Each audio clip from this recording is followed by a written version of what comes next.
Between the end of the Civil War in 1865 and the outbreak of the First World War in 1914, America experienced a transformation that reshaped the nation's economy and social fabric.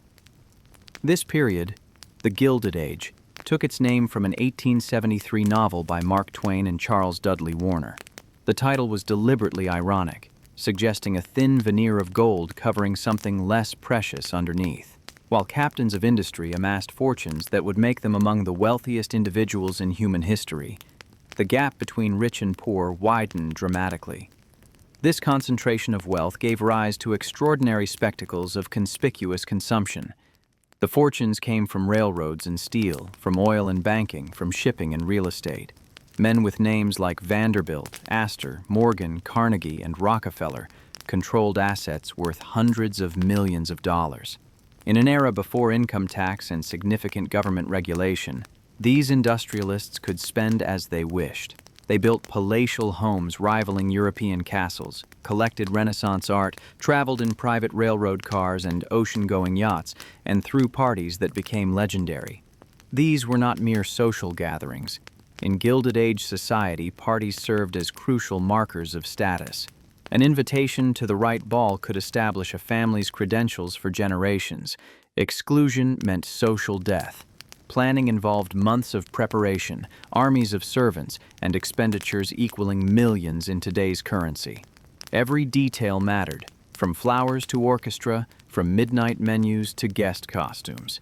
New York City stood at the center. Fifth Avenue became a showcase of increasingly grand mansions. Brownstones gave way to limestone palaces inspired by French chateaux and Italian villas. Ballrooms accommodated hundreds, dining rooms seated 50 or more. Conservatories provided year-round gardens.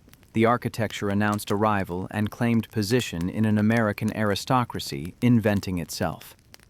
Each summer, society moved to Newport, Rhode Island. This coastal town transformed from modest retreat to something grander. Wooden cottages were replaced with stone palaces exceeding those on Fifth Avenue. The breakers, built for Cornelius Vanderbilt II between 1893 and 1895, contained 70 rooms and cost over $7 million. Marble House, William Kissam Vanderbilt's 1892 birthday gift to his wife Alva, used 500,000 cubic feet of marble. These were monuments to wealth, statements of position, and venues for elaborate entertainment. The social season followed a rhythm. Winter meant New York, with opera, charity balls, and endless dinners. Spring brought European travel for fashion purchases and potential aristocratic marriages. Summer meant Newport with tennis, yacht races, afternoon teas, and evening balls. Autumn returned families to the city. Within this cycle, certain events stood out. Mrs. Astor's January ball marked the winter season's peak. The Newport Casino's July opening signaled the Rhode Island social season. Costume balls, charity benefits, and debutante parties filled the calendar. Planning required expertise beyond hiring caterers and sending invitations. A successful hostess needed to understand the complex web of social relationships governing who could be invited together, who would be insulted by dinner placement, who required attention, and who could be ignored. She needed to know which florists created spectacular arrangements, which orchestras were fashionable, and which costume themes were overdone.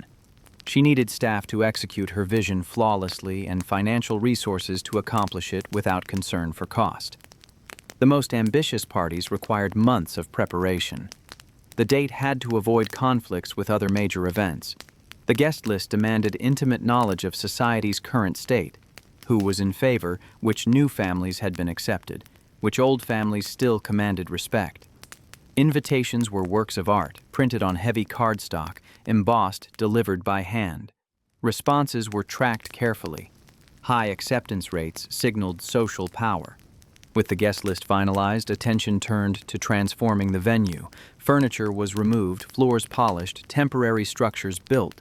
Flowers arrived by the thousands. Roses creating carpets of blooms, rare orchids in arrangements costing hundreds of dollars, palms and ferns forming tropical forests. The menu required consultation with establishments like Delmonico's, whose chefs could produce meals of astonishing complexity. A typical dinner included 9 or 10 courses, each paired with different wines. The meal could last several hours, but food and decorations formed only part of the spectacle. Guests dressed in finest evening wear or elaborate costumes provided visual drama. Jewels alone represented fortunes. Tiaras and necklaces worth tens of thousands of dollars, family heirlooms and recent purchases from European jewelry houses. At costume balls, the display reached greater heights as guests competed for the most accurate, elaborate, or expensive costume. The evening followed careful choreography. Guests arrived at the appointed hour, were announced by name, and received by host and hostess. Music provided constant backdrop. As midnight approached, dinner was announced, and guests proceeded to tables with place cards designating seating. After dinner, dancing resumed into early morning hours. These parties served functions beyond entertainment. Marriages were made, business alliances cemented, social climbing families proved their worth or failed. Gossip generated filled newspaper society pages. Who wore what, who danced with whom, what was served, how decorations looked, whether the hostess succeeded. All was analyzed in following days and weeks. Reputations rose and fell based on a single party's success or failure. The system governing all this was complex, subtle, and deeply unfair. It privileged birth over achievement, wealth over talent, exclusivity over inclusion, yet within this narrow world, real power was exercised. Social leaders like Caroline Astor, Alva Vanderbilt, and Mamie Fish wielded influence extending beyond ballrooms.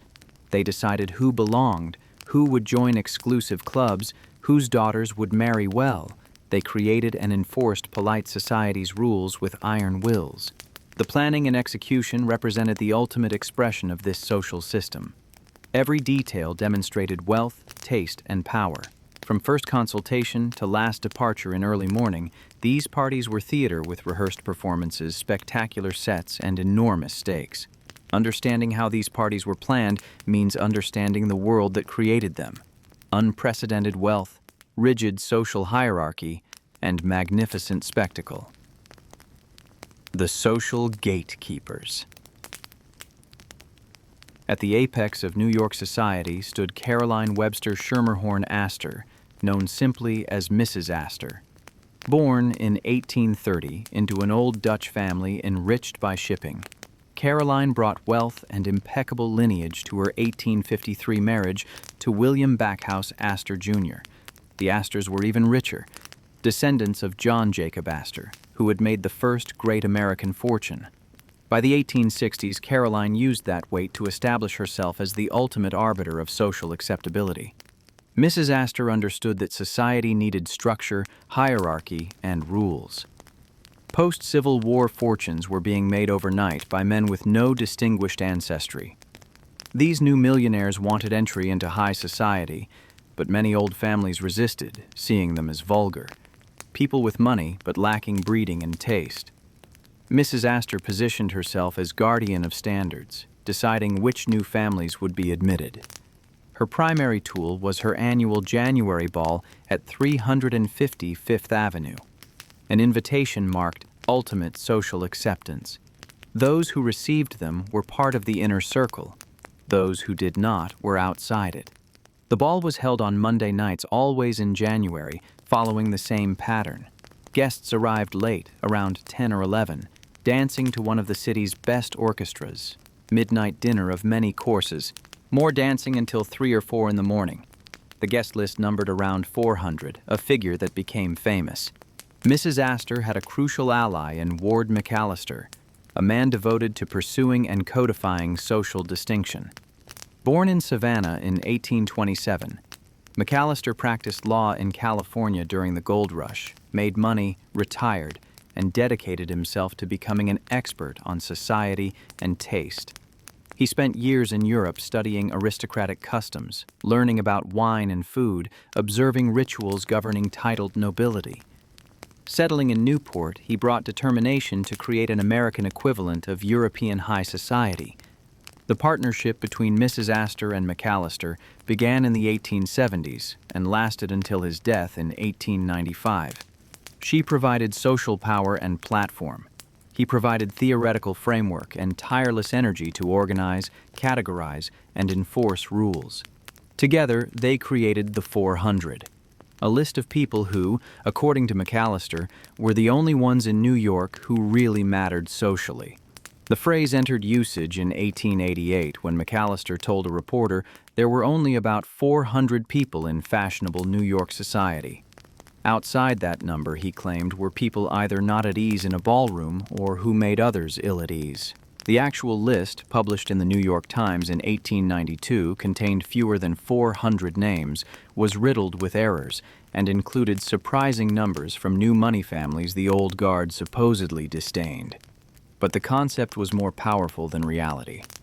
It established that there was a definable, limited group at the top, and membership could be objectively determined. This provided clarity.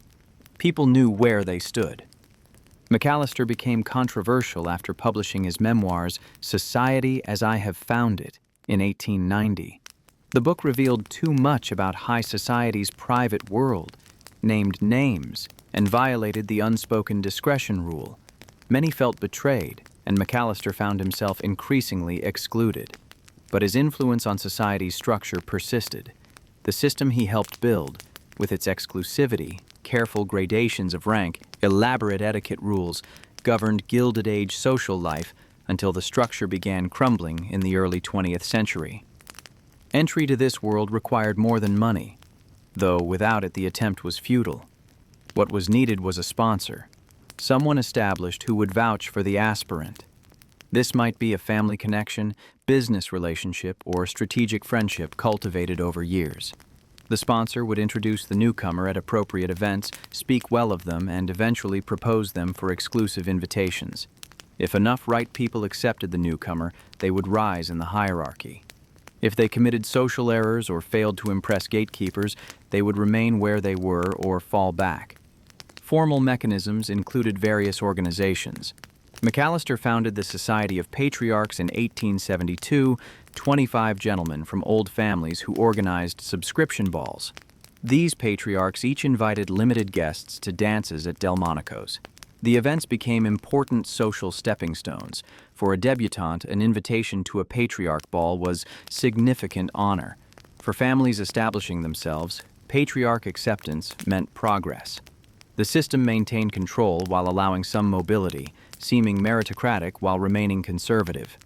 Invitations followed strict protocols, written in third person, printed on quality cardstock, delivered by hand well in advance. The wording mattered, conveying information about the event and the relationship. Responses were expected within certain timeframes, and delays could be interpreted as slights. Social secretaries managed these communications, tracking who had been invited to what, who had accepted or declined, and what this meant for the family's position. The calling card system added another layer. Women maintained elaborate rituals around leaving and receiving cards. On designated days, they would be at home to receive visitors. Those wishing to call would arrive during specified hours, present their card to the butler, and be admitted or turned away, depending on whether the hostess chose to receive them. If not at home or not receiving, visitors left cards as evidence of the attempt. The cards themselves became tokens in a complex game. Folded corners conveyed different meanings. The number and timing of calls mattered. Failure to make appropriate calls or return calls could result in ostracism. This elaborate system served several purposes. It created barriers money alone couldn't overcome. It provided clear signals about social status and relationships. It gave those understanding the rules power over those who didn't. And it created exclusivity and importance that justified the enterprise. Those inside could congratulate themselves on achievement. Those outside could spend energies trying to get in. The power wielded by figures like Mrs. Astor was real but limited. She could decide who received invitations to her ball, but couldn't control other people's events. She could set standards, but couldn't prevent competing balls or parallel social structures. Over time, her dominance was challenged by women like Alva Vanderbilt, who had money and ambition to create their own spectacles, and by Mamie Fish, Teresa Fair Ulrichs, and Alva Belmont, who formed the triumvirate replacing Mrs. Astor after her 1908 death. During her power's height in the 1880s and 1890s, Mrs. Astor's word was law. If she excluded someone from her annual ball, that person was barred from top-tier events throughout the city. If she gave approval to a newcomer, doors opened. Planning parties during this era had to account for Mrs. Astor's calendar, preferences, and often unpredictable decisions about who was acceptable. Hostesses planning events would consult with her, formally or informally, to ensure they didn't breach etiquette. Social secretaries managing guest lists were acutely aware of needing to include the right people, those Mrs. Astor considered acceptable, and exclude those who hadn't earned her approval. The relationship between social gatekeepers and families seeking entry created dynamic tension, driving much Gilded Age entertaining spectacle. New money families, desperate for acceptance, threw ever more elaborate parties hoping to prove their worth. They hired best caterers, purchased finest wines, commissioned spectacular decorations, all to demonstrate they belonged. Old guard families, wanting to maintain preeminence, responded with displays of taste and restraint, suggesting true elegance didn't require obvious expenditure. Back and forth it went, year after year, ball after ball, with social position hanging in the balance. This was the world in which parties were planned. Before a single invitation was sent, before a florist was consulted or menu planned, social implications had to be considered. Who needed to be invited? Whose presence was essential to success? What message would the party send about the host family's position? These questions shaped every decision, from most significant to most minor.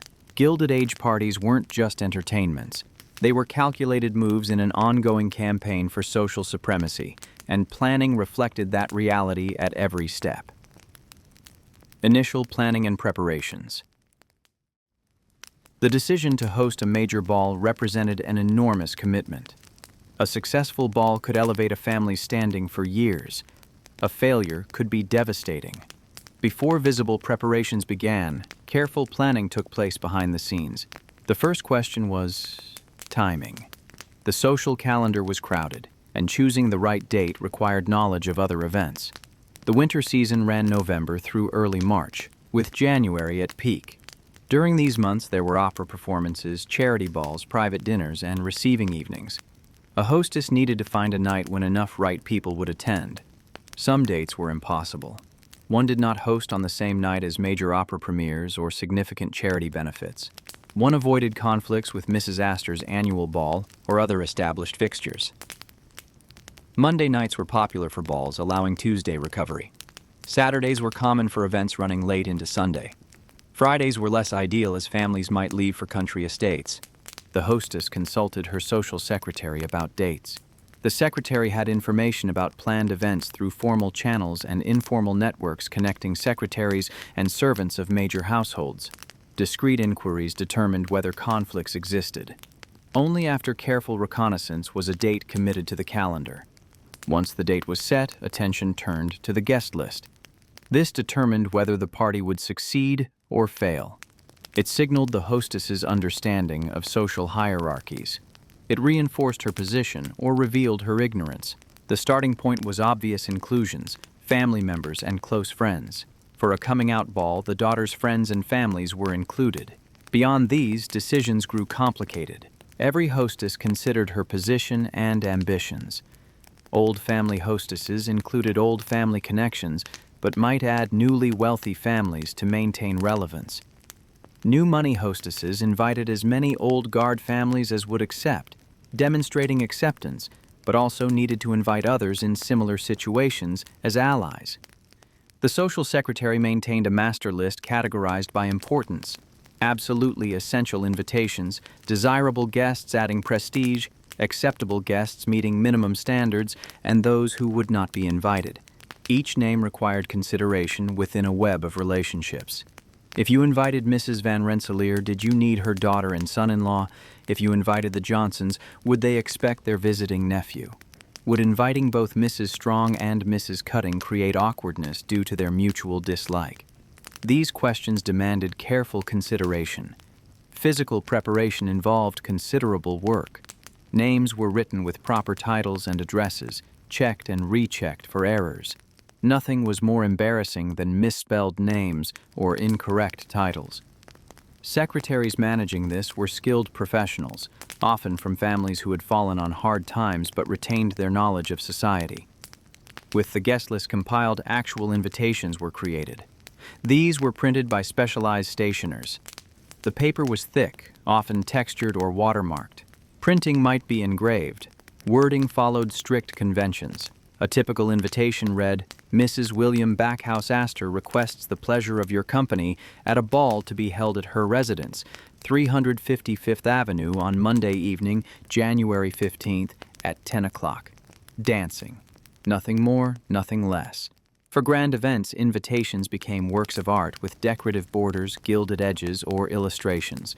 Some hostesses commissioned custom designs relating to the ball's theme, particularly for costume balls. These elaborate invitations announced the event while demonstrating the hostess's taste and family wealth. Invitations were never mailed. Sending formal invitations through postal service was considered vulgar. Instead, they were delivered by hand by family servants or professional messengers. The footman or messenger presented the invitation to the butler at each recipient's home and departed. The invitation reached the lady of the house, who decided whether to accept or decline. Responses provided crucial information about likely success. High acceptance rates indicated well-chosen dates and secure social position. Significant declinations by key guests could signal problems, perhaps an unknown conflict with another event, or some social slight causing people to stay away. The secretary tracked responses carefully, noting patterns and alerting the hostess to concerns. As acceptances arrived, planning moved forward. The expected guest count determined subsequent decisions: how much food, how many servants, how should the ballroom be arranged. These practical questions could only be answered once the guest count was reasonably certain, though the final number might not be known until the event night as last-minute responses continued to arrive. Throughout this phase of planning, the hostess would be in regular consultation with various experts and service providers. She would meet with representatives from Delmonico's or another top restaurant about the menu and the service. She would discuss with her butler the logistics of receiving guests and managing the evening. She would confer with florists about decoration plans. She would coordinate with the band leader or orchestra conductor about music. Each of these conversations required decisions, and each decision offered an opportunity either to enhance the eventual success of the party or to make a mistake that would be remembered and discussed for weeks afterward. The social stakes of these early planning stages cannot be overstated. Every choice the hostess made sent signals about her understanding of society and her place within it.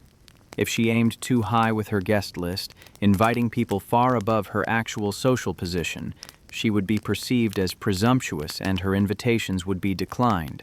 If she aimed too low, including only those at her level or below, she would miss an opportunity to advance her family's position. If she copied too closely the events held by others, she would be mocked for lack of originality. If she departed too far from established custom, she would be criticized for not understanding the rules. The pressure was particularly intense for new money families attempting to break into the highest levels of society. These families had the financial resources to throw the most elaborate parties imaginable, but they often lacked the social knowledge to do so effectively. They might hire social advisors or attempt to cultivate friendships with established society figures who could guide them. Or they might simply forge ahead, learning through trial and error, accepting that some of their early efforts would fail before they finally achieved the acceptance they sought. The months leading up to a major ball were filled with work, worry, and anticipation. The hostess and her secretary would review their plans repeatedly, looking for potential problems. They would monitor the social news, watching for any developments that might affect their event. They would maintain contact with key guests, ensuring that acceptances remained firm. They would begin the process of coordinating all the various elements, food, flowers, music, staffing, that would need to come together perfectly on the night of the ball.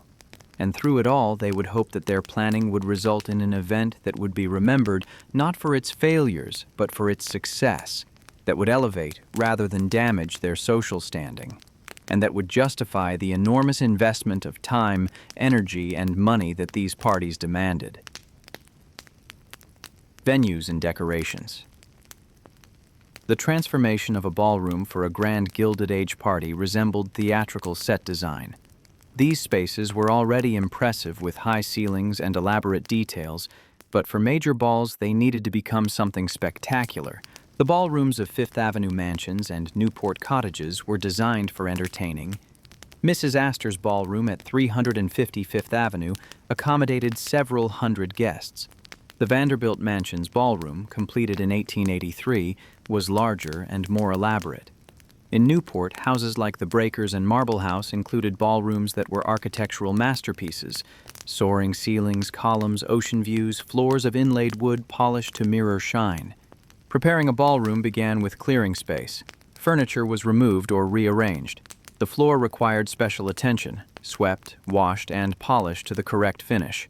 It needed to be slippery enough for smooth gliding, but not so slippery people would fall. Various waxes and polishes were used, and footmen responsible for floor maintenance employed specific techniques to achieve the desired result.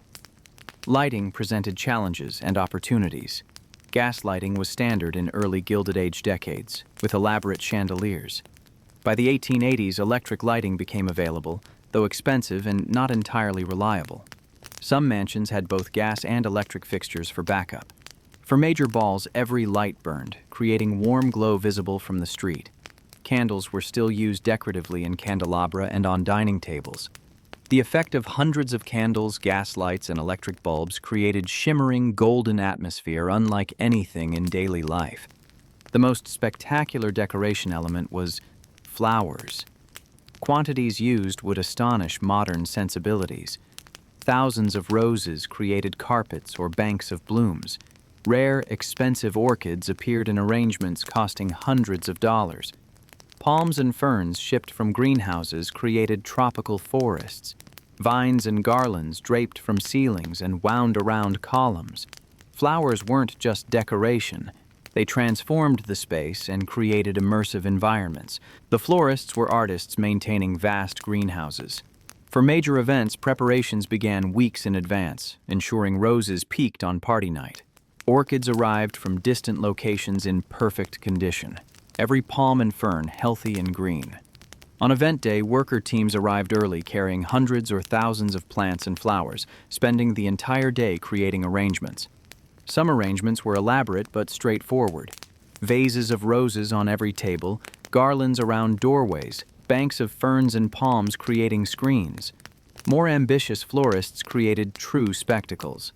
At one ball, a dining table was covered entirely with orchids, costing $600 for that single table. At another event, a conservatory transformed into a tropical jungle, with a stream, bridge, and hundreds of exotic plants. The Bradley Martin Ball at the Waldorf in 1897 saw the ballroom resemble Versailles' Hall of Mirrors, with forests of palms, bougainvillea vines reaching the ceiling, and orchids everywhere. Costs could be staggering. At the Vanderbilt Ball in 1883, $11,000 was spent on flowers alone, equivalent to several $100,000 today. The ball's total cost of $250,000 included $65,000 for champagne. These figures, reported in newspapers, provided endless social commentary material. Critics saw waste and excess. The families saw appropriate expenditure. Beyond flowers and lighting, decorations might include fabric draperies, special carpets or rugs, and props relating to themes. Costume balls required elaborate scenic elements. Historical-themed balls might include period furniture and decorative objects. Balls inspired by literature or mythology might include relevant paintings or sculptures. The goal was creating complete environments to transport guests imaginatively to other times and places. The dining room received special decoration attention. Flowers and decorative elements needed beauty and functionality. They couldn't obstruct sight lines or impede conversation. Table centers typically featured tall eperons, multi-tiered stands holding flowers, fruit, or confections. Around centerpieces were smaller elements, more flowers, silver or crystal items, candelabra. Everything coordinated, creating unified aesthetics. Color schemes received considerable thought. White and green were safe, elegant, fresh choices. Ambitious hostesses might choose specific themes. A Blanc ball featured white flowers exclusively for refined, monochromatic effect. A Rouge ball used red. Some balls used multiple coordinated colors requiring careful planning and floral expertise. Preparation extended beyond ballroom and dining room. The entrance hall needed readying to receive guests, with staff positioned to take coats and hats, direct people to dressing rooms, and announce arrivals. Drawing rooms and parlors opened as conversation spaces between dances. These rooms required decoration too, though on smaller scale. Throughout the house, every visible surface was polished, every piece of furniture positioned precisely, every vase filled with fresh flowers. The logistics were considerable. Teams of workers, florists, housemaids, footmen, temporary laborers needed house access for days before events. They required materials, tools, clear instructions. The butler and housekeeper coordinated these efforts, but hostesses remained closely involved, making final decisions about placement and arrangement. Some women spent days or weeks preparing, inspecting every detail, ordering changes, ensuring their visions were realized. On ball night, everything needed perfection. As guests arrived, the house blazed with light visible from blocks away. The entrance was carpeted, possibly with awnings extending to the street for weather protection. Inside, transformation was complete. The ordinary mansion had become a palace, a fantasy realm where for hours the wealthy elite could revel in success and forget the outside world. This transformation was temporary. After the ball, usually the next day or within days, temporary decorations were removed. Palms and ferns returned to greenhouses. Wilting flowers were disposed of or distributed to servants or charity. Furniture returned to normal positions. The house resumed everyday appearance, though with lingering memory of magical transformation. Until perhaps a year later, the process began again, with new balls to plan, new visions to realize, new opportunities to demonstrate wealth, taste, and social position through spectacular transformation of space. Catering and cuisine. The food served at Gilded Age balls represented culinary art at its highest level, combining the techniques of French haute cuisine with the abundance of American ingredients and the nearly unlimited budgets of the hosts. The meals served at these events were not simply dinners. They were theatrical performances presented in multiple acts, each course designed to delight and impress, each dish prepared with meticulous attention to both flavor and presentation. At the center of Gilded Age catering stood Delmonico's, the legendary New York restaurant that had established itself as the pinnacle of American fine dining. The Delmonico family, originally from Switzerland, had opened their first establishment in 1827 as a small café. By the 1850s, they had expanded into a full restaurant française, introducing New York society to the refined dining customs of Europe. By the time of the Gilded Age, Delmonico's operated multiple locations around the city and had become the default choice for catering major social events. The restaurant's reputation rested on the genius of Charles Ranhofer, the Swiss-born chef who directed the Delmonico kitchens from 1862 until his retirement in 1894. Ranhofer was a culinary innovator who created numerous dishes that would become American classics. Lobster Newburg, that rich preparation of lobster in a cream and brandy sauce, was allegedly created at Delmonico's. Baked Alaska, the spectacular dessert of ice cream encased in meringue and briefly torched, was perfected in Ranhofer's kitchens. Ranhofer published his encyclopedic cookbook, The Epicurean, in 1894, a massive volume containing over 3,000 recipes and providing a detailed look at the standards and practices of Gilded Age haute cuisine. When a family decided to use Delmonico's for catering a major ball, representatives from the restaurant would meet with the hostess to plan the menu. This was a serious consultation, sometimes lasting several hours, as every element of the meal would be discussed and decided. The menu for a grand ball typically included between 8 and 12 courses, each requiring multiple preparations and careful timing. A typical sequence might begin with oysters on the half-shell or consommé, followed by a fish course, then a relevé such as fillet of beef or saddle of lamb. There would be an entree of chicken or game birds, a sorbet to cleanse the palate, a roast, vegetables, a salad, and finally desserts, fruit and cheese. Each course required specialized preparation. The soups, both clear consommes and rich cream soups like bisque, were made from carefully reduced stocks. The fish course might feature sole, turbot, or salmon, prepared using classical French techniques and sauced appropriately. The meat courses showcased the finest cuts, prepared simply but perfectly. Game birds, quail, partridge, woodcock, were popular choices for the roast course, often presented whole on platters decorated with their own plumage. The desserts could be as elaborate as anything else on the menu, with choices ranging from elaborate pastries to frozen mousses to the signature baked Alaska. The wine service at these dinners was equally elaborate. Each course would be paired with an appropriate wine, with the progression carefully planned to complement the food and to build in intensity throughout the meal. The dinner might begin with a delicate white wine, perhaps a Chablis or a fine German Riesling.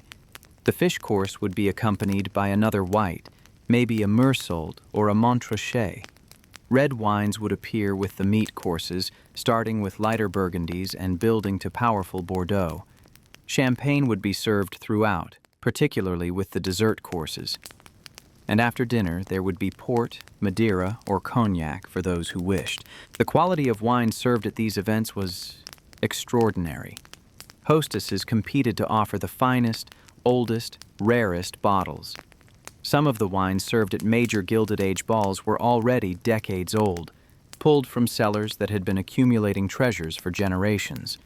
The cost of the wine alone could reach into the tens of thousands of dollars. At the Vanderbilt ball in 1883, the champagne bill of $65,000 reflected the purchase of the finest French champagnes in enormous quantities, ensuring that every guest could drink freely throughout the long night. The physical service of these meals required small armies of waiters. For a dinner of 400 guests, Delmonico's might provide 60 or 80 waiters plus additional kitchen staff. These men were professionals, trained in the elaborate rituals of formal service. They knew how to present each course properly, how to carve meat at tableside, how to pour wine without spilling a drop. They moved through the dining room in coordinated fashion, placing dishes before guests in perfect synchronization, removing plates as soon as everyone at a table had finished each course, maintaining the pace that would allow the elaborate meal to unfold smoothly over several hours. The kitchens that produced these meals were marvels of organization and efficiency. At a location like the Waldorf Hotel, which had extensive permanent kitchen facilities, Delmonico's chefs would work alongside the hotel's own staff to produce the required dishes. At a private mansion, temporary kitchen facilities might need to be set up, with additional stoves and work surfaces brought in to supplement the house's regular kitchen. The coordination required was immense. Hundreds of dishes had to be prepared simultaneously, each one timed to be ready at precisely the right moment. Sauces had to be kept warm without breaking. Roasts had to be carved. Desserts had to be plated. All of this happened out of sight of the guests, in cramped, hot kitchens where dozens of cooks and kitchen helpers worked frantically to meet the demands of the evening. The presentation of the food was as important as its flavor. Dishes were garnished elaborately with vegetable carvings, aspic decorations, and careful arrangements of sauces and accompaniments. The dessert course was particularly spectacular, with options including elaborate pastries shaped into architectural forms, spun sugar decorations, and the carefully arranged fruit pyramids that were a standard feature of formal dining. Some desserts were designed as much for visual impact as for eating, creating centerpieces that would be admired before they were consumed. Not all the food served at a ball was part of the formal dinner. There would also be supper, served later in the evening after the dinner and the first round of dancing. Supper was lighter than dinner, but still substantial, offering cold meats, salads, sandwiches, and additional desserts for those who wanted them. And throughout the evening, there would be refreshments available: punch, lemonade, champagne, small cakes, and pastries. The goal was to ensure that no guest ever felt hungry or thirsty, that sustenance was always available whenever it might be wanted. The cost of catering a major Gilded Age ball was staggering even by the standards of the time. The Bradley Martin Ball, held at the Waldorf Hotel in 1897, cost the hosts approximately $370,000 in total, with a significant portion of that going to catering and wine. The Vanderbilt Ball of 1883, with its $250,000 price tag, included substantial catering costs beyond the champagne. These were sums that would equal millions of dollars today, spent on a single night's entertainment for a few hundred guests. Critics of Gilded Age excess often focused on these catering costs as evidence of waste and insensitivity. During economic downturns, when unemployment was high and working families struggled to afford basic necessities, the spectacle of New York's elite spending small fortunes on a single meal seemed particularly offensive. Religious leaders denounced the extravagance from their pulpits. Newspaper editorials questioned the morality of such displays. Even some society figures expressed discomfort with the escalating costs of keeping up with social expectations. But for the families hosting these events, the expenditure seemed justified. These balls were not frivolous entertainments, but essential tools in the maintenance and advancement of social position. The quality of the catering sent a message about the family's wealth and sophistication. A menu that was merely adequate would be noted and criticized. Wine that was less than excellent would be remembered. The host family needed not just to meet expectations, but to exceed them, to create an experience that guests would talk about for weeks and months afterward. The catering was central to creating that experience. The partnership between Delmonico's and New York society was mutually beneficial. The restaurant gained prestige from its association with the wealthiest families, and the families could rely on Delmonico's to execute their events flawlessly. Other caterers existed, of course. Louis Sherry opened his establishment in 1881 and quickly became a rival to Delmonico's, offering similar quality and competing for the same elite clientele. The rivalry between these two catering giants sometimes played out at balls where families would choose one over the other, with social implications depending on which was currently considered more fashionable. The menus created for these events have been preserved in many cases, printed on elaborate cards that were given to guests as souvenirs. Looking at these menus today provides a window into the culinary world of the Gilded Age. The dishes are recognizably French in their conception and naming, reflecting the dominance of French cuisine in fine dining of the era. The abundance is obvious in the sheer number of courses and the multiple options sometimes offered within each course. And the care taken in planning and execution is evident in every detail, from the progression of flavors to the coordination of wines, to the elaborate names given to dishes that honored the hosts or referenced the theme of the evening. The catering of Gilded Age balls represented more than just the provision of food and drink. It was an expression of cultural aspiration, a demonstration of wealth, and a marker of social achievement. Through the meals they served, the families of New York's elite announced their membership in an international culture of refinement and taste. They showed that they could command the services of the best chefs, afford the finest ingredients, and orchestrate complex productions that would satisfy the most demanding standards. The success of the catering was essential to the success of the event as a whole, and no detail was too small to receive careful attention in the planning and execution of these extraordinary meals. Household staff and organization.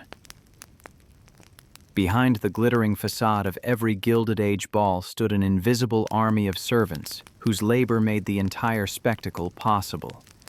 Without these workers, the mansions would have been cold and dark, the food would have gone unprepared, the guests would have wandered confused through unfamiliar spaces.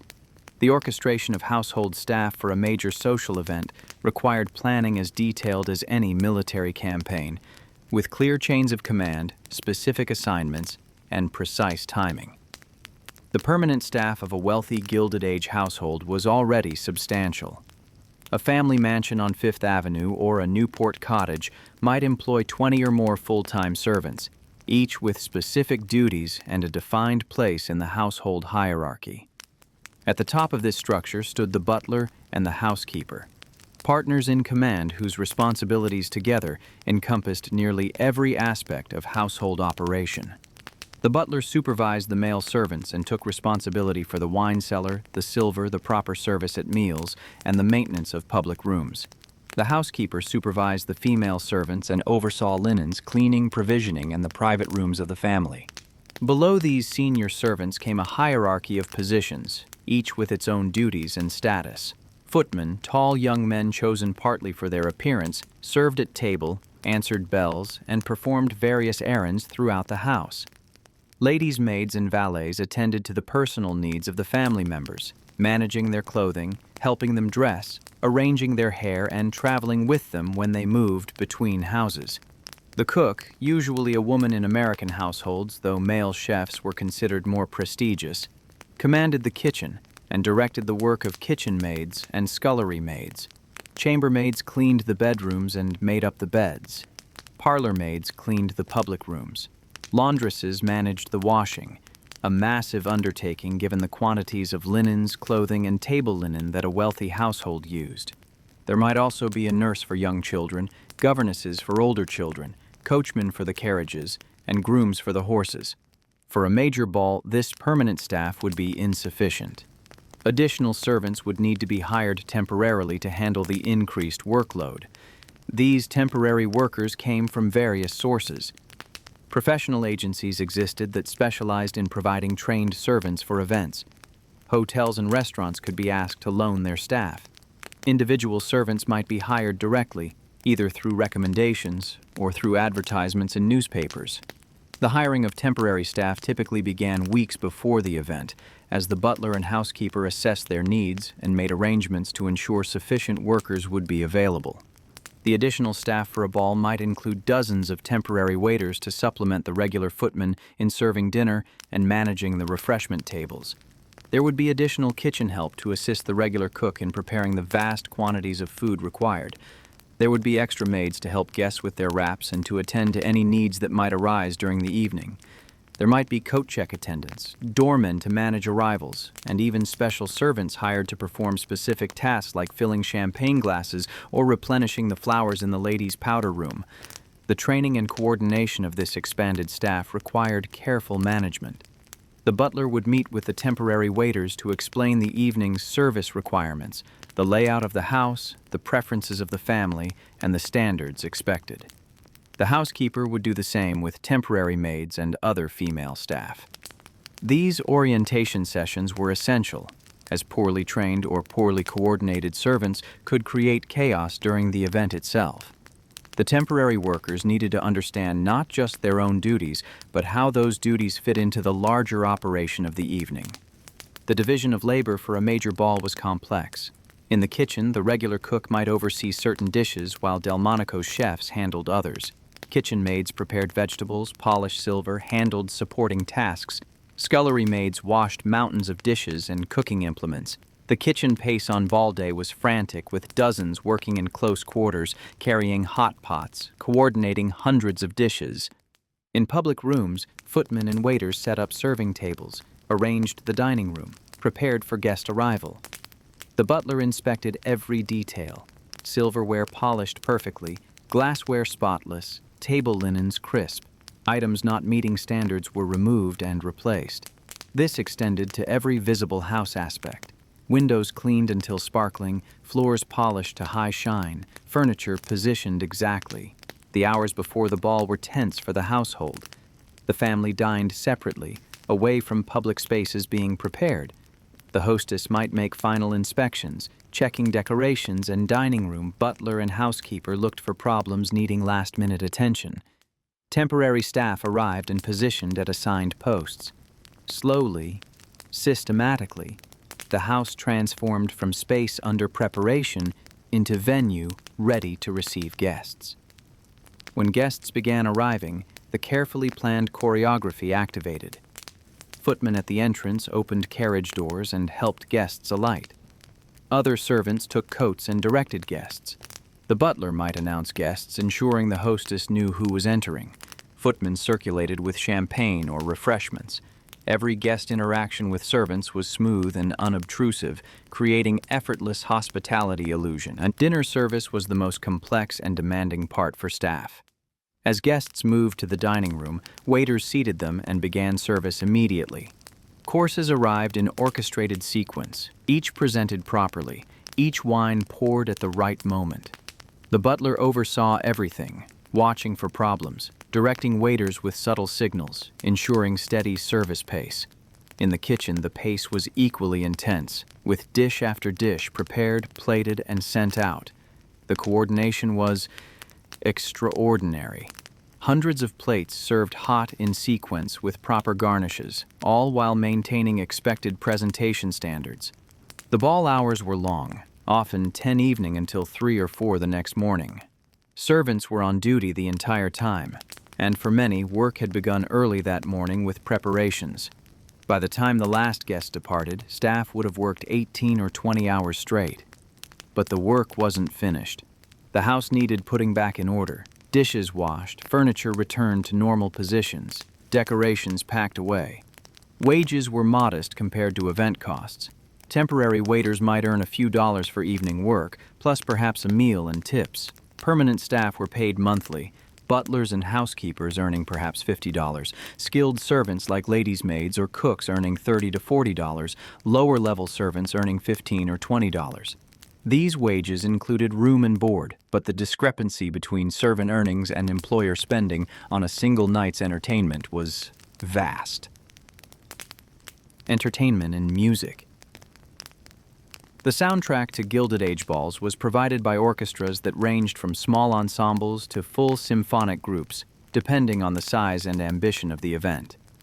Music was not merely background sound, but an essential element of the evening, setting the mood, dictating the rhythm of dancing, and providing entertainment during interludes when guests were not actively engaged in other activities. The selection of the orchestra, the repertoire they would play, and the logistics of positioning them properly in the ballroom were all matters that required careful attention during the planning process. The most fashionable balls featured live orchestras of considerable size and skill. By the 1880s and 1890s, it was common for a major ball to employ an orchestra of 15 to 20 musicians. These ensembles typically included strings, violins, violas, cellos, and a double bass, along with woodwinds like flutes, clarinets, and oboes, brass instruments including cornets or trumpets and French horns, and percussion. The makeup of the orchestra could vary depending on what music would be played and what the hostess preferred, but the presence of skilled professional musicians was non-negotiable for any event with social pretensions. In New York, certain orchestras and bandleaders became associated with high society events. Lander's Orchestra, which provided music for the patriarch balls at Delmonico's in the 1870s and 1880s, was one of the most sought-after ensembles. Individual musicians who were known for their skill might be hired to lead orchestras assembled specifically for a particular event. The orchestra leader's reputation mattered enormously. A well-known conductor could lend prestige to an event, while an unknown or less respected musical director might suggest that the hosts were cutting corners or didn't understand what was expected. The repertoire for these orchestras consisted primarily of dance music, appropriate to the various dances that would be performed during the evening. The quadrille, which was the most formal and elaborate of Gilded Age dances, required specific music. These dances were essentially group dances performed by sets of 4 couples, with 5 distinct figures that the dancers would execute in sequence. The orchestra would play music appropriate to each figure, and often there would be a caller who would announce the changes from one figure to the next, helping dancers coordinate their movements. Beyond the quadrille, balls featured waltzes, polkas, and other couple dances that were popular throughout the 19th century. The waltz, which had scandalized earlier generations with its close embrace between partners, was by the Gilded Age completely acceptable and extremely popular. The 3/4 time signature of waltz music gave it a flowing, romantic quality that made it ideal for extended periods of dancing. Good waltz music required skill from the orchestra, particularly from the string section, to maintain the steady rhythm while adding musical interest through harmonies and melodic development. The music played at balls was not exclusively dance music. Between sets of dancing, the orchestra might perform concert pieces, overtures from popular operas, movements from symphonies, or arrangements of popular songs. These concert interludes allowed guests to rest, to converse, and to appreciate the music without the physical demands of dancing. They also provided an opportunity to showcase the technical abilities of the orchestra and to demonstrate the musical sophistication of the evening's entertainment. The physical positioning of the orchestra within the ballroom was a matter of both acoustics and aesthetics. Orchestras were typically placed on a raised platform or dais at one end of the ballroom. giving them clear sight lines to the dancers and allowing the sound to project effectively throughout the space. The platform might be decorated with flowers, draperies, or other ornamental elements coordinating with the overall decoration scheme. In some ballrooms, there were permanent orchestra lofts or balconies where musicians could be positioned above the dance floor, creating a sense that the music was floating down from above. For costume balls or themed events, the musical entertainment might be coordinated with the theme. A ball inspired by a particular historical period might feature music from that era or music that evoked its character. A ball with an operatic theme might include excerpts from relevant operas performed by the orchestra or even by specially hired vocalists. The Bradley Martin Ball of 1897, with its Versailles theme, presumably featured music appropriate to the French court, alongside the standard dance repertoire that guests expected. The rehearsal of the music for major balls required coordination between the orchestra and, in some cases, the dancers. For balls where elaborate quadrilles would be performed, particularly for coming-out balls where a debutante and her friends would perform a featured dance, rehearsals were essential. The dance instructor, who had taught the young people their steps, would work with the orchestra to ensure that the tempo and phrasing of the music matched what the dancers had practiced. These rehearsals might take place in the weeks before the ball, with the dancers learning their steps in practice sessions and then doing a final rehearsal with the actual orchestra in the days immediately before the event. The role of the orchestra extended beyond simply playing music. The conductor needed to be attentive to the flow of the evening, to know when to begin a new set of dances, when to play quieter music that would allow conversation, when to increase the tempo and volume to energize the dancing. In this sense, the conductor was helping to choreograph the entire evening, working in subtle coordination with the butler and with the hostess's social secretary to ensure that the music served the broader purposes of the event. Party favors were another traditional element of Gilded Age balls, though their role was perhaps less central than that of music or food. At more modest events, favors might be simple token items: a small bouquet for ladies, a boutonniere for gentlemen, a fan, or a bit of ribbon. At grander balls, the favors could be more substantial. Reports from various balls mention favors that included small gifts of jewelry, decorative objects, or elaborate confections. The favors served multiple purposes. They were mementos of the evening, they added another layer of decoration to the event, and they provided conversation pieces as guests compared what they had received. The practice of giving favors reflected European aristocratic traditions, where balls at royal courts might include gifts to guests as a mark of the host's generosity. American society, in adopting this practice, was once again looking to Europe for models of refined behavior.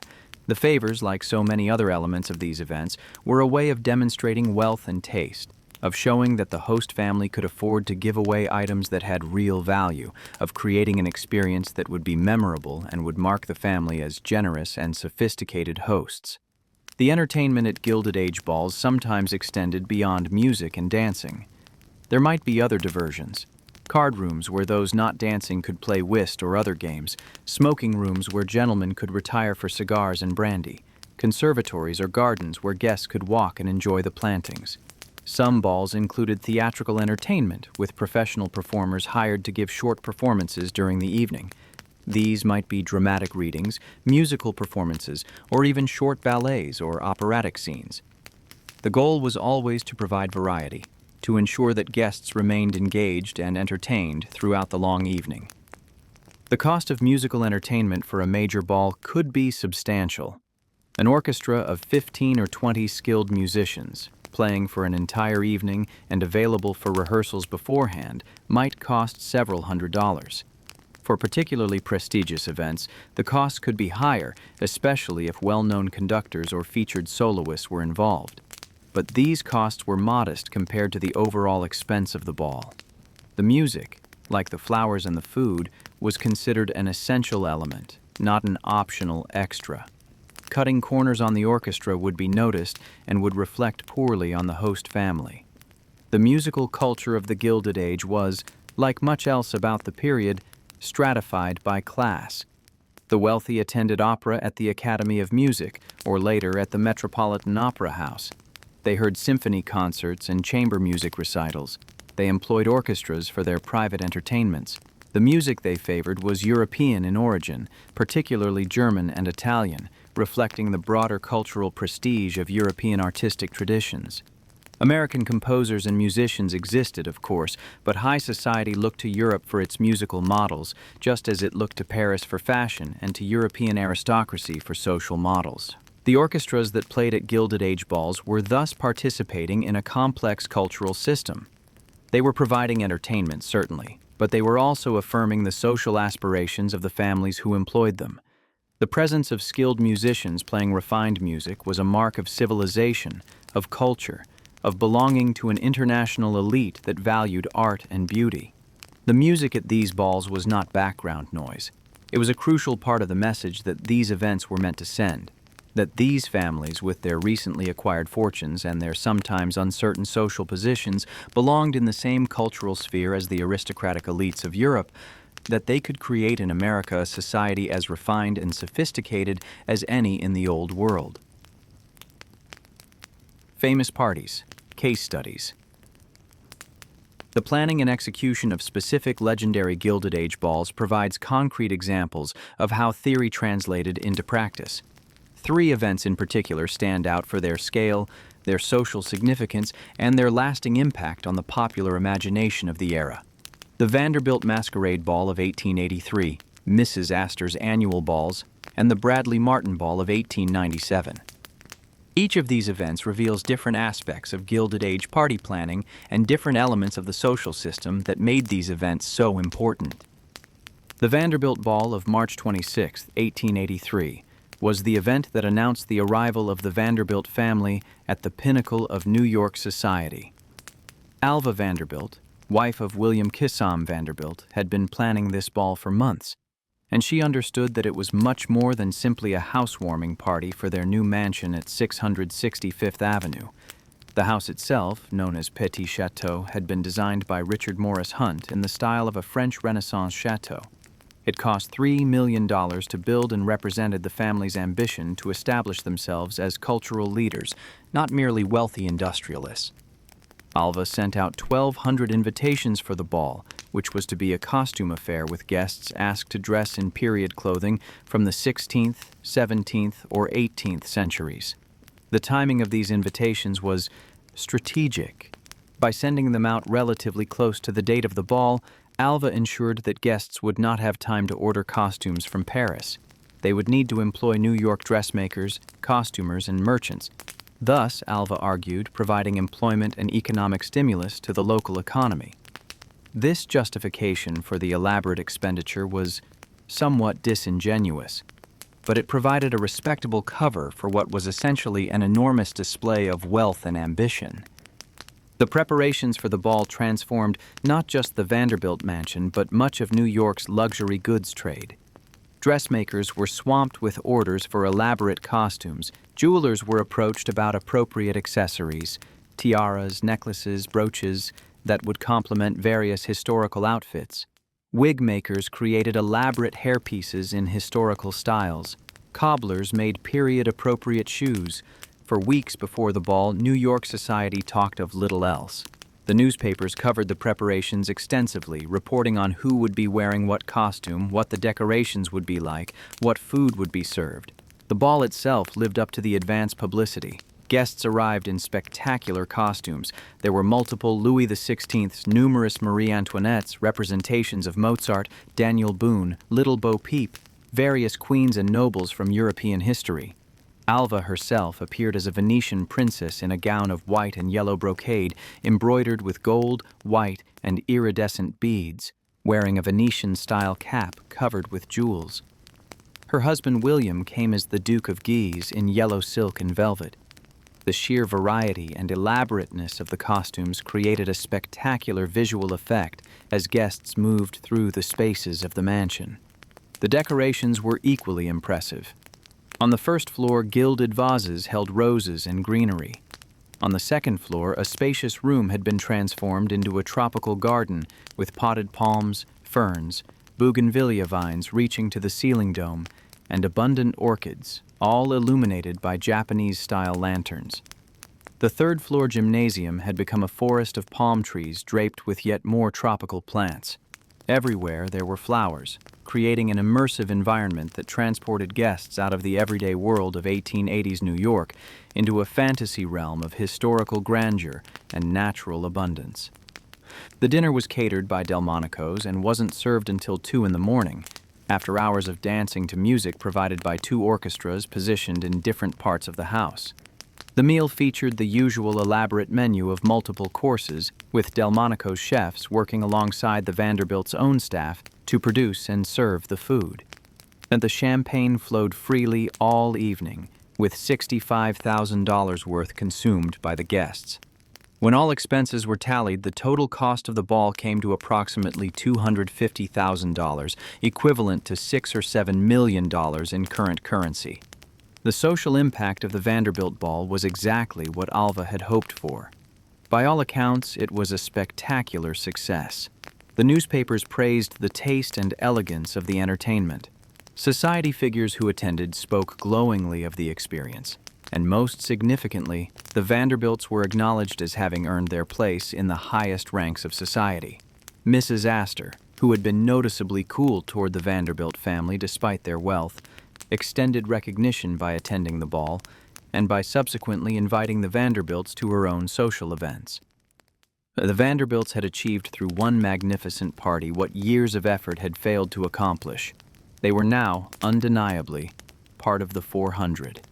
Mrs. Astor's own annual balls provide a different model of Gilded Age entertaining. These events, held each January from the 1870s through the early 1900s, were more restrained than the Vanderbilt spectacle, but they carried even greater social weight. An invitation to Mrs. Astor's ball was the ultimate marker of social acceptance. The guest list, carefully curated by Mrs. Astor with advice from Ward McAllister, included only those she deemed worthy. The number was famously around 400, though the exact count varied from year to year. The formula for Mrs. Astor's balls was consistent. They were held on Monday evenings at her mansion at 350 Fifth Avenue. Guests arrived around 10 o'clock, dressed in their finest evening wear, with women wearing their best jewels. The evening began with dancing in the ballroom, with music provided by a respected orchestra. The quadrille was always featured, and Mrs. Astor herself often participated in the dancing, despite her increasing age.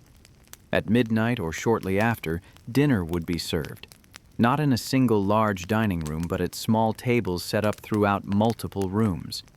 The menu followed the standard elaborate format of the era, with many courses and fine wines. After dinner, more dancing would continue until 3 or 4 in the morning. The decorations at Mrs. Astor's balls were elegant, but not ostentatious by the standards being set by new money families. There would be flowers, certainly. Roses were a favorite, but not the overwhelming banks of blooms that characterized some other events. The focus was on refinement and taste rather than sheer spectacle. Mrs. Astor wore her famous diamond stomacher, a massive piece of jewelry that became her trademark, along with other family diamonds. Her appearance, regal and commanding, established the tone for the evening. The party favors at Mrs. Astor's balls were tasteful and appropriate. Nosegays for ladies, boutonnieres for gentlemen. These were not elaborate or expensive gifts, but symbols of the hostess's attention to tradition and propriety. Everything about Mrs. Astor's balls spoke to old values, to continuity with the past, to standards that had been established over generations, rather than to the flashy innovations of the newly wealthy.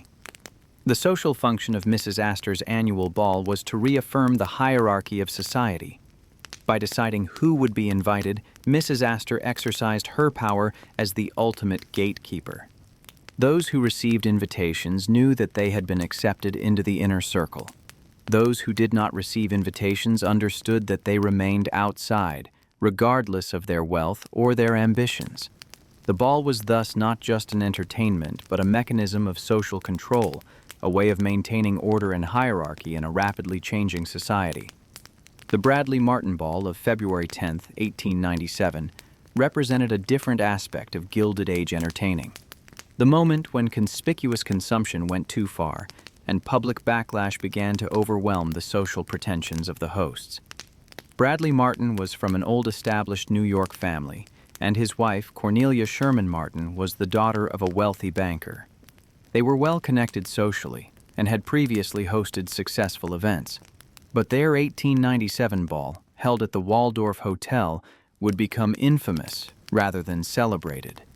The ball was conceived as a costume affair, with guests asked to dress as royalty or nobility from the 16th, 17th, or 18th centuries. The Waldorf ballroom was transformed into a replica of the Hall of Mirrors at Versailles, with elaborate decorations, forests of palms, and spectacular floral arrangements. 1,200 invitations were issued, though only about 800 guests actually attended. The costumes were extraordinary, with guests spending thousands of dollars on historically accurate reproductions of royal garments, elaborate jewels, and appropriate accessories. Cornelia Bradley Martin herself appeared as Mary Queen of Scots, wearing jewels that had supposedly belonged to Louis XIV and a costume with a 20-foot train. Her brother Frederick Townsend came as Louis XV, wearing a costume that cost $10,000. Other guests represented various historical figures, from Catherine the Great to Cardinal Richelieu to numerous French nobles and queens. The total cost of guest costumes was estimated at over $350,000. The Bradley Martins' own expenses for the ball came to approximately $370,000, making it one of the most expensive private parties in American history up to that point. But the context of the ball made it problematic in ways the earlier Vanderbilt ball had not been. The country was still recovering from the depression that had followed the Panic of 1893. Unemployment remained high, particularly in urban areas. The gap between rich and poor was more visible and more troubling than it had been a decade earlier. And the media landscape had changed, with more newspapers and more aggressive reporting that was willing to criticize the excesses of the wealthy. In the weeks leading up to the ball, the Bradley Martins faced mounting criticism. Religious leaders denounced the expenditure from their pulpits. Newspaper editorials questioned whether such displays were appropriate when so many were struggling. Threatening letters arrived, allegedly from anarchists who opposed the concentration of wealth. On the night of the ball, police were deployed around the Waldorf to prevent any disturbances. The crowds that gathered outside to watch guests arrive were large, though they were generally curious rather than hostile. The ball itself was by most accounts a success as a social event. The decorations were spectacular, the costumes impressive, the food and wine excellent. But the aftermath was problematic. The publicity surrounding the ball's cost and extravagance created a public relations disaster for the Bradley Martins. The city government, responding to the criticism, raised the family's property taxes substantially. Feeling unwelcome in New York, the Bradley Martins eventually moved to England, where they could live among titled aristocracy and where their American wealth was welcomed without the complications of American democratic sensibilities. The Bradley Martin Ball marked a turning point. While lavish entertaining would continue, particularly in the relatively private confines of Newport, the most extreme public displays of wealth became rarer and more carefully managed. Society figures became more aware of public opinion and more concerned about how their entertainments might be perceived. The era of completely uninhibited, conspicuous consumption was beginning to wane, even if it would take another decade or more before it finally ended. These three examples, the Vanderbilt Ball, Mrs. Astor's annual events, and the Bradley Martin Ball, illustrate different aspects of Gilded Age party planning. The Vanderbilt Ball shows how a perfectly executed, spectacular event could achieve social goals, elevating a family's position and earning them acceptance. Mrs. Astor's balls demonstrate how consistent, tasteful entertaining could maintain and reinforce social hierarchies. And the Bradley Martin Ball reveals the potential dangers of going too far, of crossing the line from impressive display to offensive excess. Together, these events provide a window into the complex world of Gilded Age social competition and the role that elaborate parties played in that competition. Costumes and fashion. The clothing worn by guests at Gilded Age balls was far more than mere covering. Each gown, each jewel, each carefully chosen accessory sent messages about wealth, taste, social position, and ambition. At costume balls, where guests appeared in elaborate historical dress, the sartorial display reached spectacular heights. The creation of these costumes, the selection of jewelry to accompany them, and the competitive atmosphere surrounding fashion at these events all contributed to the overall spectacle and social significance of Gilded Age entertaining. For regular evening balls, women wore formal gowns that followed the fashion conventions of the era. In the 1880s, this meant dresses with elaborate bustles, tight bodices, and extensive decoration with beads, lace, and embroidery. By the 1890s, fashions had shifted toward a more flowing silhouette, with less dramatic bustles and softer lines. Regardless of the decade, evening gowns for balls were made of the finest materials, silk, satin, velvet, and featured intricate details that required hundreds of hours of skilled needlework to complete. The most fashionable women ordered their gowns from the House of Worth in Paris, the premier fashion house of the era. Charles Frederick Worth had essentially invented haute couture, creating original designs for wealthy clients and establishing the fashion designer as an artist whose work could command extraordinary prices. A Worth gown might cost several $1,000s, and the most elaborate creations could cost even more. For women of Gilded Age society, owning multiple Worth gowns was a mark of sophistication and a demonstration of their ability to command the best that European fashion had to offer. But Worth was not the only option. Other Parisian designers catered to wealthy American clients, and New York itself had dressmakers who could create beautiful evening wear, if not quite with the cachet of a Worth original. The choice of where to have one's gowns made reflected both financial resources and social aspirations. Old money families might be more comfortable with local dressmakers, while new money families, eager to demonstrate their arrival at the heights of society, would make the pilgrimage to Paris to be fitted by Worth himself. The jewelry worn at balls was equally important. Women of Gilded Age society owned impressive collections of gems, often inherited from previous generations, but also supplemented with contemporary purchases. Diamond tiaras, necklaces with stones of impressive size and quality, bracelets and brooches studded with precious gems. These were standard components of evening wear for wealthy women. Mrs. Astor's diamond stomacher, a massive piece that covered the front of her bodice, became legendary. Other women had their own signature pieces that they wore regularly and that became associated with their image. The value of jewelry worn at a single ball could be staggering. At the Vanderbilt Ball of 1883, the combined value of jewels worn by the ladies in attendance was estimated at over $1 million. These were not just decorative items, but serious investments, passed down through families and carefully maintained and insured. The display of such wealth was part of the point of these events, a demonstration of the family's financial power and of the woman's place in the social hierarchy. For costume balls, the requirements became more complex and more demanding. Historical accuracy was prized, at least in theory, though the reality often involved considerable creative interpretation. A guest choosing to appear as a figure from the court of Louis XIV would research appropriate dress from that period, consulting historical texts and paintings to understand what would have been worn. Costume makers would then create a reproduction, adapting historical styles to fit modern bodies and modern standards of modesty while retaining the essential character of the period. The result was costumes of astonishing elaborateness. At the Vanderbilt Ball, guests spent months preparing their outfits. Some employed teams of seamstresses working full-time for weeks. Materials were sourced from around the world: silk from France, velvet from Italy, lace from Belgium.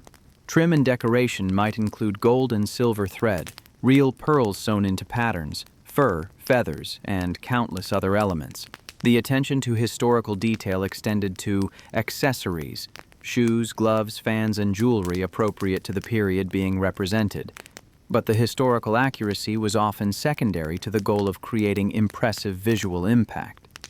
A costume might be inspired by 18th century French court dress, but the execution would be designed to showcase the wearer's taste and the family's wealth. Colors were chosen to complement the wearer's complexion. Jewels were added far beyond what would have been historically appropriate. The cut and fit of the garments were adjusted to flatter modern figures. The result was less authentic historical reproduction than elaborate theatrical costuming inspired by history. The competitive aspect of fashion at these balls cannot be overstated. Women understood that they would be compared with one another, that their choices of gown or costume would be discussed and evaluated. The society pages of newspapers reported in detail on what prominent women wore, describing their dresses and jewelry, commenting on their taste and appearance. To be praised in these reports was a social victory. To be criticized, or worse, to be ignored, was a failure. The pressure to get it right, to make an impression, to demonstrate superior taste and superior resources was intense. For women attempting to establish themselves in society, this pressure was particularly acute. A successful sartorial debut could open doors.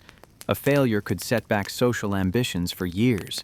New money families understood that they needed to demonstrate not just that they could afford expensive clothing, but that they had the taste to choose appropriately and the sophistication to carry off their chosen look with confidence. This required not just money, but knowledge, and often it required advisors who could provide guidance about what would work and what would not. Men's fashion at these events was considerably less elaborate, but still significant. For regular evening wear, men wore white tie and tails, a formal uniform that varied little from one event to another. The quality of the tailoring was important, as was the fit of the garment, but individual expression was limited. At costume balls, men had more opportunity for creative choice. They might appear as historical military figures, as nobles from various periods, as famous explorers or adventurers. Their costumes, while potentially elaborate, were generally less so than women's, and the expectations for historical accuracy were somewhat relaxed. The preparation of costumes for major balls was a significant business opportunity for dressmakers, costumers, and related trades. In the weeks before a major costume ball, these businesses would be flooded with orders. Seamstresses would work long hours to complete elaborate garments. Costume makers who specialized in theatrical and historical dress would see their services in high demand. Wig makers, cobblers, glove makers, and numerous other craftspeople would benefit from the surge of activity. In this sense, the elaborate expenditure on costumes did provide employment and economic activity, though whether this justified the overall expense was a matter of considerable debate. The fashion aspects of Gilded Age balls represented more than just personal vanity or even social competition. They were part of a broader cultural system in which appearance mattered enormously, in which visual display was a language used to communicate complex messages about identity, status, and aspiration. The women who appeared at these balls in their Worth gowns and family diamonds were not simply dressing up. They were performing their social roles, asserting their place in the hierarchy, and engaging in a form of non-verbal communication that everyone present understood and could interpret. The elaborate costumes at themed balls took this even further, allowing for theatrical self-presentation and for the creation of spectacular visual tableaux that would be remembered and discussed for years to come. The social season and Newport. The rhythm of Gilded Age high society followed an annual pattern that took families from New York to Newport and back again, with side trips to Europe, to health spas, and to other destinations. Understanding this seasonal cycle is essential to understanding how parties fit into the broader context of elite social life. The planning of major events had to take into account where society would be at any given time, what other obligations people might have, and how the social calendar structured the year. The winter social season in New York ran roughly from November through March. This was when society families were in residence in their city mansions, when the opera season was in full swing, when charity balls and other major events filled the calendar. January was the peak of the winter season, which is why Mrs. Astor chose to hold her annual ball during that month. A ball in January was guaranteed to have most of society available to attend, as this was the time when being in New York and participating in social events was not merely optional but expected. As winter gave way to spring, families began to think about travel. Many would make trips to Europe, particularly to Paris and London, where they could purchase the latest fashions, visit art dealers, and participate in the European social season if they had the connections to do so. American heiresses might be introduced to titled European aristocrats. beginning courtships that could lead to marriages that would satisfy both the American desire for aristocratic status and the European need for American money.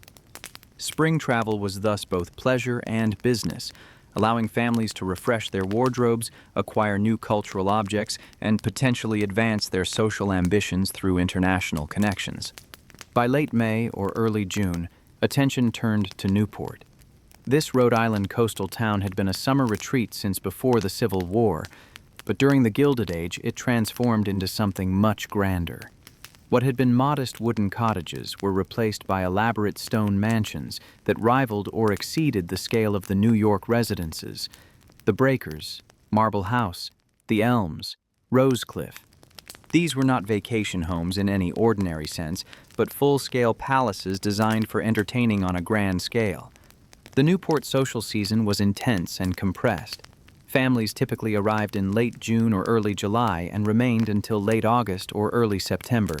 During these weeks, there was a constant round of activities: tennis tournaments at the Newport Casino, yacht races in the harbor, afternoon teas, evening dinners, and of course balls and other major entertainments.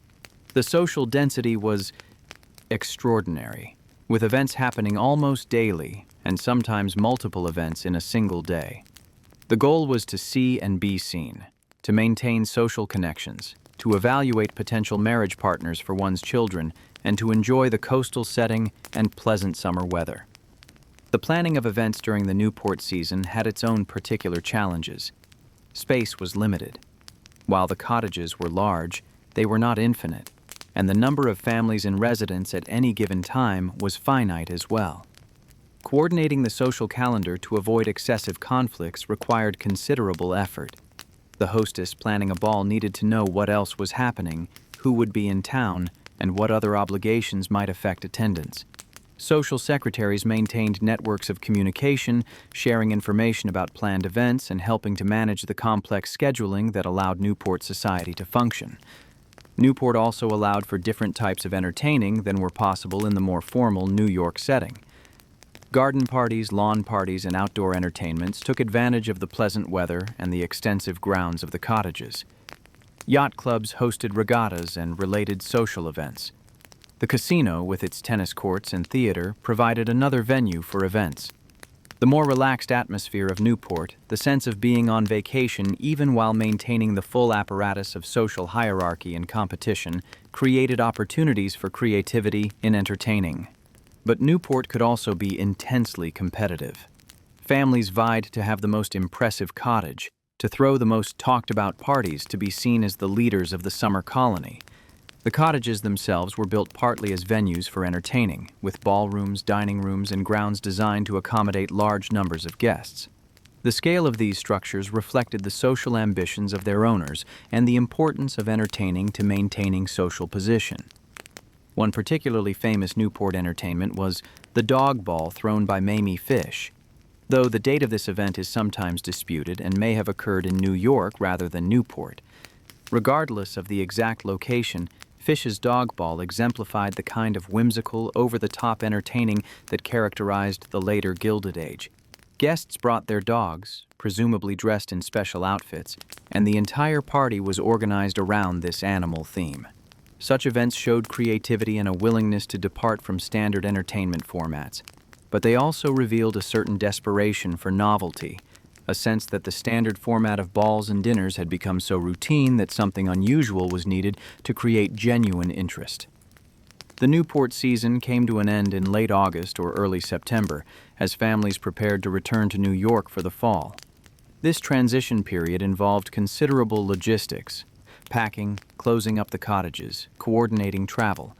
But it was also a social moment, as everyone said their farewells and made plans for reunions in the city.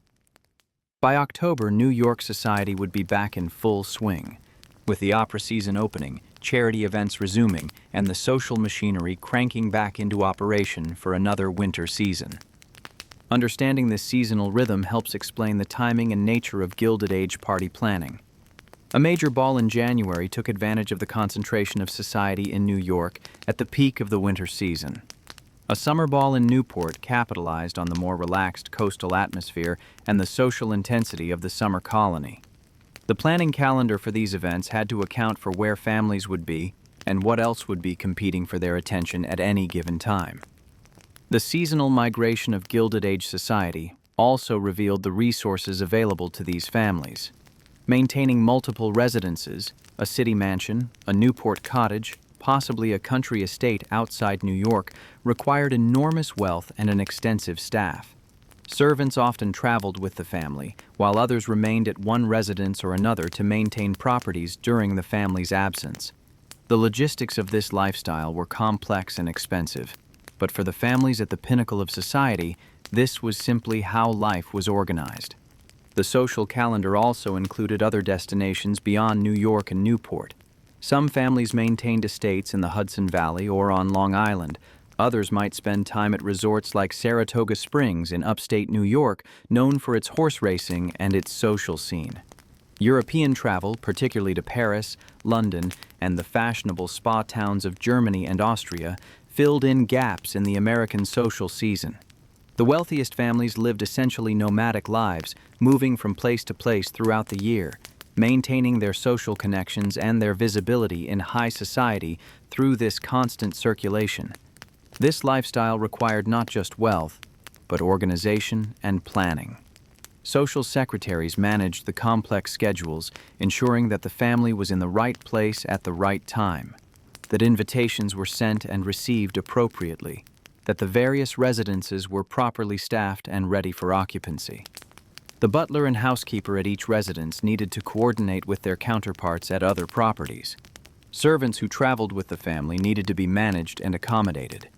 The entire system was a logistical challenge that required considerable administrative capability. The seasonal pattern of Gilded Age society also shaped the planning of major events throughout the year. A hostess could not simply decide to throw a ball whenever she felt like it. She needed to consider where society would be, what else was happening, and what her event could contribute to the overall social landscape of that particular time and place. The most successful entertainers understood this rhythm and worked with it, choosing their moments carefully and coordinating their events with the broader social calendar.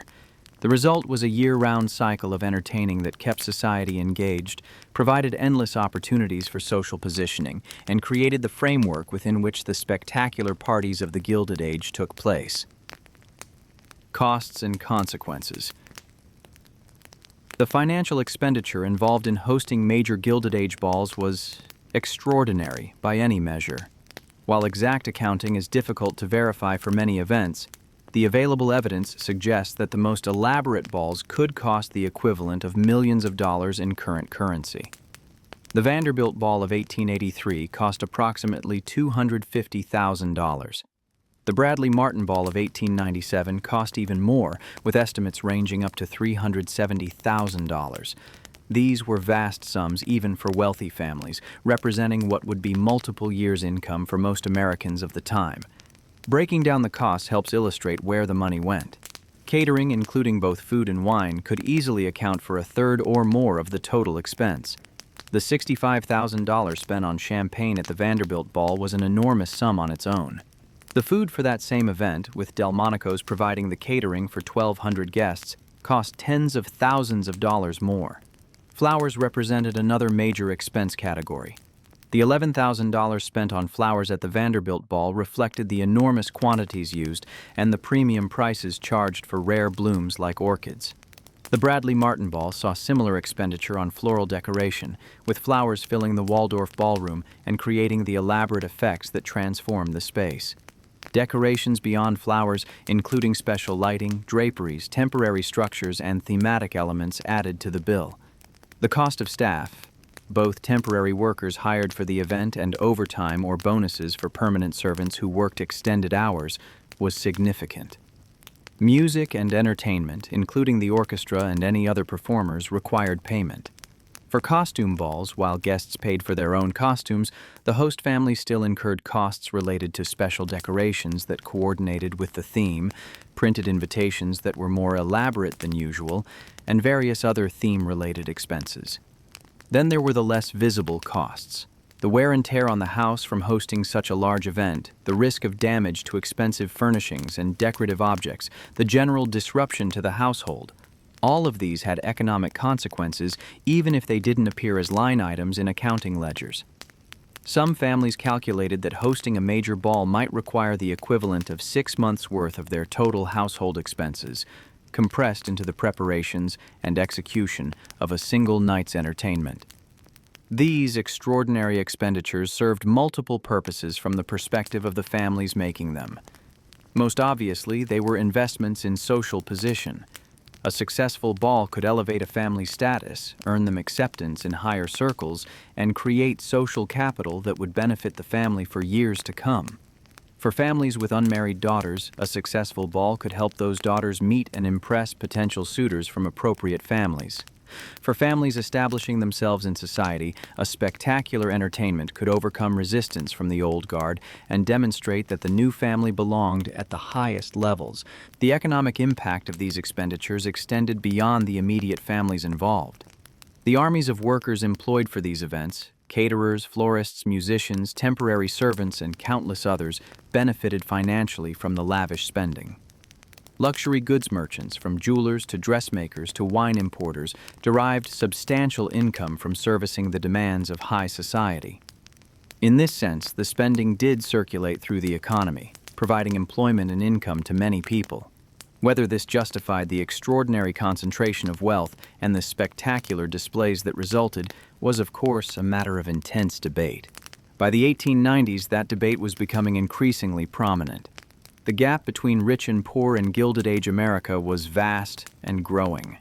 While industrial magnates built palatial homes and threw balls costing hundreds of thousands of dollars, working families struggled in tenements, labored in dangerous factories for meager wages, and faced economic uncertainty. Reformers and critics began to point out this disparity more forcefully. Religious leaders preached about the moral dangers of excessive wealth and the Christian duty to help the less fortunate. Journalists wrote exposés about the lives of the poor, creating a contrast with the elaborate coverage of society balls that appeared on the same pages. The Bradley Martin Ball of 1897 became a flashpoint for this criticism. The timing was particularly unfortunate, coming during a period of economic difficulty when unemployment remained high and many families were struggling. The announcement of the ball and the published reports about its cost and its elaborate preparations sparked intense negative reaction. Religious figures denounced it from their pulpits. Editorial writers questioned the morality and the social utility of such displays. Threatening letters arrived, allegedly from anarchist groups opposed to the concentration of wealth. The Bradley Martins found themselves at the center of a controversy that they had not anticipated and that they struggled to manage effectively. The aftermath of the Bradley Martin Ball suggested that the era of completely uninhibited conspicuous consumption was beginning to end. While wealthy families would continue to entertain lavishly, they became more circumspect about publicizing the costs and the details. Events moved increasingly to private settings, where they would be less visible to public scrutiny. Newport, in particular, became a refuge where society could entertain on a grand scale while maintaining greater distance from press coverage and public criticism. The spectacle continued, but it became somewhat more discreet. The costs of Gilded Age entertaining had social and cultural consequences beyond the immediate financial expenditures. The escalating expectations for what constituted an appropriate entertainment created pressure that affected even the wealthiest families. There were reports of families overextending themselves financially in attempts to keep up with social expectations, a fortune strained by the costs of maintaining multiple households and hosting elaborate entertainments. The social system that had developed around these events had become self-perpetuating and self-reinforcing, with families feeling obligated to spend at levels that they might not have chosen freely. For the broader society, the spectacle of Gilded Age parties revealed the extreme inequality of the period. While defenders argued that the spending provided employment and economic stimulus, critics saw waste and moral failure. The contrast between the balls where a single night's flowers cost thousands of dollars and the tenements where families lived in desperate poverty was simply too stark to ignore. The parties of the Gilded Age became symbols of everything that progressive reformers wanted to change about American society. The concentration of wealth, the lack of regulation of business, the absence of a social safety net. the power of money to shape politics and society. The costs of these entertainments, both financial and social, were ultimately unsustainable. The income tax, which was established in 1913 after the ratification of the 16th Amendment, would make it much more expensive to accumulate and maintain the kind of wealth that funded Gilded Age extravagance. World War I would shift cultural attitudes, making the ostentatious displays of the pre-war era seem inappropriate and even obscene. The social reform movements of the Progressive era would create new expectations about how wealth should be used and about the responsibilities of the wealthy toward the rest of society. The era of the truly spectacular private ball, with its hundreds of thousands of dollars spent on a single night's entertainment, would come to an end. But during its height, in the 1880s and 1890s, Gilded Age entertaining represented a peak of private expenditure and social spectacle. The costs were enormous, the stakes were high, and the consequences, both for the families involved and for the broader society watching from outside, were profound. Understanding these costs and consequences is essential to understanding both the appeal and the ultimate unsustainability of the Gilded Age social system. Conclusion and legacy. The planning and execution of Gilded Age parties represented the culmination of a particular historical moment when enormous wealth, rigid social hierarchy, and an essentially unregulated economy combined to create entertainments of unprecedented scale and extravagance. These events were not simply parties in any ordinary sense. They were complex social rituals that required months of planning, involved dozens or hundreds of workers, cost vast sums of money, and carried significant social and cultural meaning for everyone involved. The process of planning these balls began with fundamental decisions about timing, guest lists, and social objectives. Every choice sent signals about the host family's understanding of society and their place within it. The wrong date could doom an event before it began. The wrong mix of guests could create social awkwardness, or worse. The planning required expertise, connections, and an understanding of complex and often unwritten rules that governed social interaction among the elite. The physical preparation of venues transformed private homes into spaces of theatrical spectacle. Flowers by the thousands, lighting that created magical effects, decorations that could turn a ballroom into a replica of Versailles or a tropical garden. All of this required coordination among many different craftspeople and workers. The results were ephemeral, lasting only for a single evening before being dismantled, but the impact was lasting in the memories and social consequences that followed. The food and wine served at these events represented the pinnacle of culinary art, with celebrated chefs creating elaborate multi-course meals and rare wines flowing freely.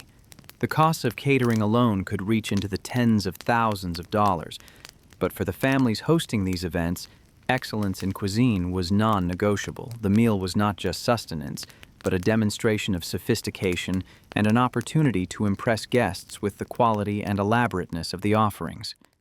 Behind every successful ball stood an army of servants whose labor made the entire production possible. The organization and coordination of household staff required sophisticated management skills and careful attention to countless details. Without the butlers, housekeepers, footmen, maids, cooks, and temporary workers who executed the plans, none of these spectacular events would have been possible. The largely invisible labor of these workers was essential to creating the visible spectacle that guests experienced. The entertainment provided by orchestras, the elaborate costumes worn by guests at themed balls, the competitive atmosphere surrounding fashion and display, all of these elements contributed to creating experiences that were genuinely memorable and that served important social functions. These events were where marriages were arranged, business alliances were formed, and social hierarchies were established and reinforced. They were the settings where the drama of Gilded Age society played out most visibly.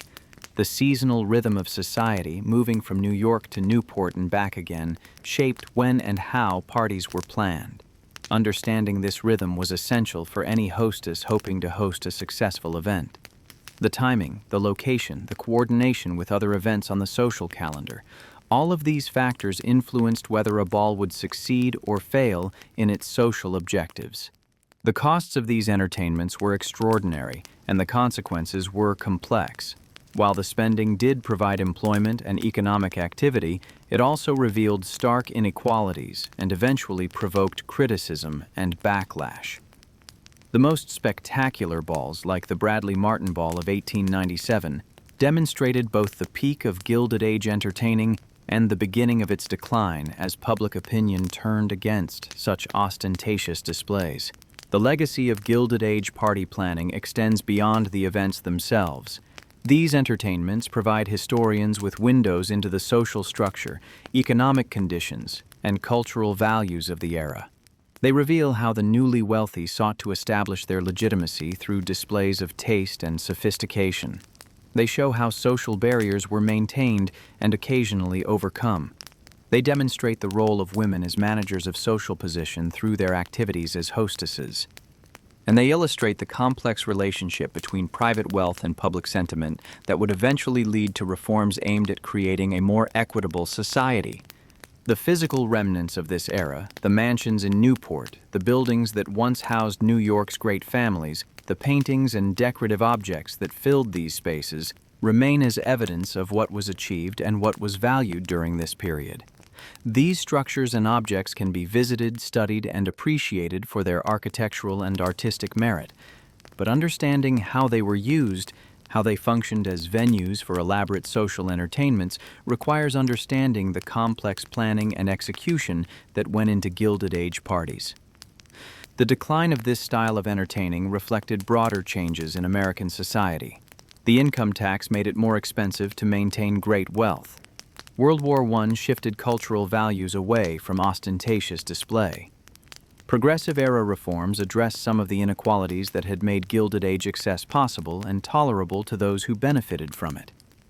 The introduction of new forms of entertainment, movies, radio, eventually television, changed how people spent leisure time and reduced the centrality of private balls and parties to social life. But during its peak, Gilded Age party planning represented an art form in its own right. The successful hostesses of the era, women like Caroline Astor, Alva Vanderbilt, and Mamie Fish, were not simply spending money but creating complex social productions that required vision, management skill, and social intelligence. They understood how to use entertainments to achieve social objectives. They knew how to coordinate the many elements that went into a successful event. They could read the social landscape and position their events effectively within it. The parties of the Gilded Age were products of their time, reflecting the values, the wealth, the social structures, and the cultural aspirations of that particular historical moment. They could not have existed in an earlier era when the vast fortunes that funded them had not yet been accumulated. They could not have existed in a later era when tax policies, social reforms, and changed cultural attitudes made such displays impossible or unacceptable. They emerged at a specific moment when conditions allowed for their existence, flourished for a few decades, and then passed into history, leaving behind memories, objects, and structures that continue to fascinate more than a century later.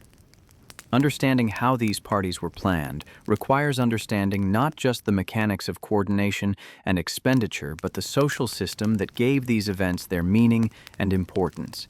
It requires recognizing that for the people involved, these were not frivolous wastes of time and money, but serious social undertakings with real consequences for family position, marriage prospects, and social acceptance. It requires seeing the parties not in isolation, but as parts of a complex social ecosystem that included business, politics, culture, and family life. The planning of Gilded Age parties represented an extraordinary mobilization of resources, talent, and effort in service of social objectives. The results were events of genuine spectacle and magnificence, celebrations of wealth and power that have rarely been equaled in American history. Whether these events should be celebrated for their magnificence or criticized for their excess remains a matter of perspective. But their historical importance is undeniable. They help define an era, illustrate its values and contradictions, and provide enduring examples of what becomes possible when enormous wealth meets social ambition in a particular cultural and historical moment. If you enjoy learning about history through the intimate details of daily life, the social customs of past eras, and the ways that wealth and power shaped experience, please consider liking this video and subscribing to the channel. There are many more stories from the past waiting to be explored, many more forgotten worlds that deserve attention and understanding.